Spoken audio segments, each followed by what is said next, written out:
न्यायाधीश जांच अधिनियम 1968 के सामान्य प्रावधान और विशेष रूप से उसकी धारा 3 के प्रावधानों का अध्ययन किया है और हमें उनके बारे में परिचित कराया गया है।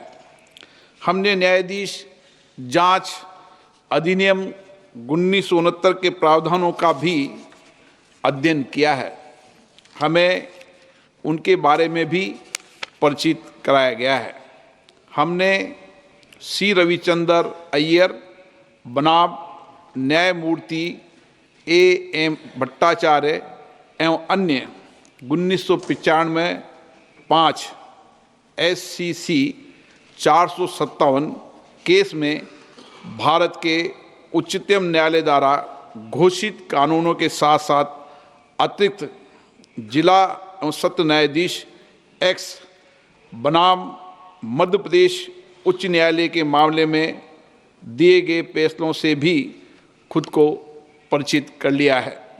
2015 4 SCC 91 और ये कि अतिरिक्त जिला एवं सत्र न्यायाधीश एक्स सुप्रभा के मामले में उक्त निर्णय को सामान्यता और विशेष रूप से पैरा 33 को पढ़ने पर ये स्पष्ट है कि दिल्ली उच्च न्यायालय के मुख्य न्यायाधीश ने न्यायमूर्ति यशवंत वर्मा के विरुद्ध शिकायत को गंभीर प्रकृति का पाया और उक्त निर्णय के पैरा 33 के तहत परिकल्पित इन हाउस प्रक्रिया का पालन किया। यह भी स्पष्ट है कि भारत के तत्कालीन मुख्य न्यायाधीश ने इस गंभीर एवं चौंकाने वाले घटना और तथ्यों पर विचार करने के बाद और न्यायमूर्ति यशवंत वर्मा की प्रतिक्रिया तथा दिल्ली उच्च न्यायालय के मुख्य न्यायाधीश की टिप्पणियों को ध्यान में रखते हुए ये राय बनाई कि इस विषय पर गहन जांच आवश्यक है।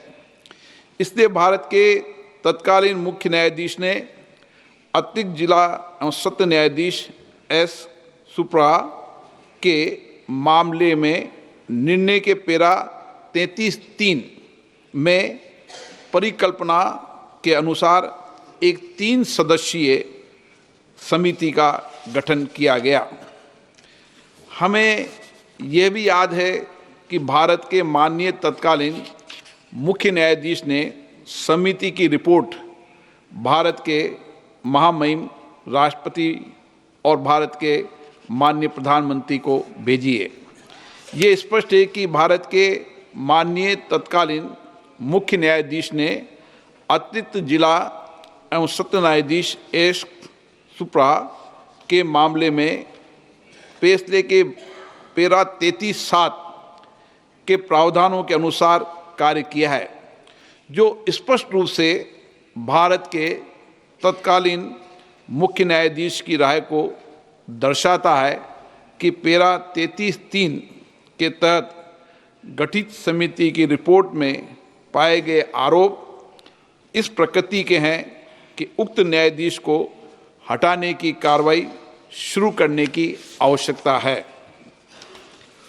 उपयुक्त तथ्यों के अवलोकन और सार्वजनिक रूप से उपलब्ध तथ्यों, न्यायमूर्ति यशवंत वर्मा के कब्जे वाले और उनके नियंत्रण में स्थित आधिकारिक परिसर से जली हुई नकदी की बरामदी और उसे हटाने से संबंधित परिस्थितियों की स्वतंत्र रूप से जांच करने के बाद हम स्वतंत्र रूप से ये भी पाते हैं कि भारत के संविधान के अनुच्छेद 124 के साथ पठित अनुच्छेद 217 और अनुच्छेद 218 के तहत हटाने की प्रक्रिया न्यायाधीश अधिनियम 1968 और उसके तहत बनाए गए नियमों के अनुसार शुरू की जानी चाहिए।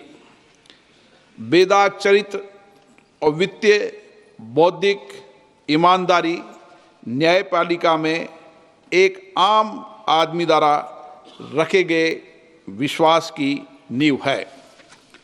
और यह भी कि वर्तमान मामले से जुड़े तथ्य जो कि भ्रष्टाचार की ओर इशारा करते हैं, वो भारत के संविधान के अनुच्छेद 124 के साथ अनुच्छेद 217 और अनुच्छेद 218 के तहत कार्रवाई और प्रक्रिया के योग्य हैं और संसद को इस विषय पर एक स्वर में बोलना चाहिए और देश के प्रत्येक नागरिक को सार्वजनिक जीवन में भ्रष्टाचार के प्रति जीरो टॉलरेंस के अपने संकल्प के बारे में एक स्पष्ट संदेश भेजना चाहिए।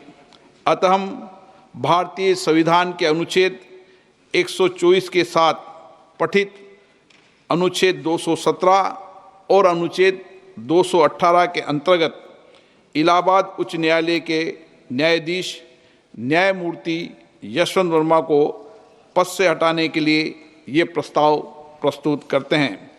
कृपया इस प्रस्ताव पर आगे की कार्रवाई की जाए। इस प्रस्ताव को नियमानुसार उचित पाते हुए मैंने इसकी स्वीकृति प्रदान की है। न्यायाधीश जांच अधिनियम 1968 की धारा 3 की उपधारा 2 के अनुसार मैंने न्यायमूर्ति यशवंत वर्मा को पद से हटाने के अनुरोध के आधारों की जांच करने के उद्देश्य से निम्नलिखित 3 सदस्यों वाली एक समिति गठित किए। माननीय न्यायमूर्ति श्री अरविंद कुमार, न्यायाधीश उच्चतम न्यायालय, माननीय न्यायमूर्ति श्री मनिंदर मोहन श्रीवास्तव, मुख्य न्यायाधीश मद्रास उच्च न्यायालय, श्री BV आचार्य, वरिष्ठ अधिवक्ता, कर्नाटक उच्च न्यायालय। समिति यथाशीघ्र अपनी रिपोर्ट प्रस्तुत करेगी। जांच समिति की रिपोर्ट प्राप्त होने तक ये प्रस्ताव लंबित रहेगा। माननीय सदस्यगण, मुझे कुछ माननीय सदस्यों की कई विषयों पर स्थगन सूचना प्राप्त हुई है। मैंने किसी स्थगन सूचना की आज अनुमति प्रदान नहीं की। सभा पटल पर रखे जाने वाले पत्र आइटम नंबर 2 श्री जितिन प्रसाद। अध्यक्ष महोदय, मैं आपकी अनुमति से आज की संशोधित कार्यसूची में क्रम संख्या 2 पर मेरे नाम के समक्ष उल्लेखित पत्रों को सदन के पटल पर रखता हूं। Item number 3 Shri Arjun Meghwal. Honorable Speaker, sir, with your permission, on behalf of my colleague Shri Pankaj Chaudhary, I rise to lay the papers listed against his name at serial number 3. इस वक्त लोकसभा में जस्टिस वर्मा पर कमेटी का ऐलान किया गया है। Justice Yashwant Verma को पद से हटाने के लिए महाभियोग लाया गया है। स्पीकर ने 3 सदस्य कमेटी का भी ऐलान किया है, तो हटाने के लिए राष्ट्रपति को प्रस्ताव भेजेंगे। जस्टिस वर्मा केस गंभीर है, लोकसभा स्पीकर ने इसे माना है। तो लोकसभा में जस्टिस वर्मा पर कमेटी का बाकायदा ऐलान किया गया है। जस्टिस वर्मा को हटाने के लिए कमेटी गठित की गई है। 31 जुलाई को हटाने का प्रस्ताव मिला है और हटाने के लिए राष्ट्रपति को प्रस्ताव भेजेंगे। तो जस्टिस यशवंत वर्मा को पद से हटाने के लिए महाभियोग आया है और स्पीकर ने 3 सदस्य कमेटी का भी गठन किया है।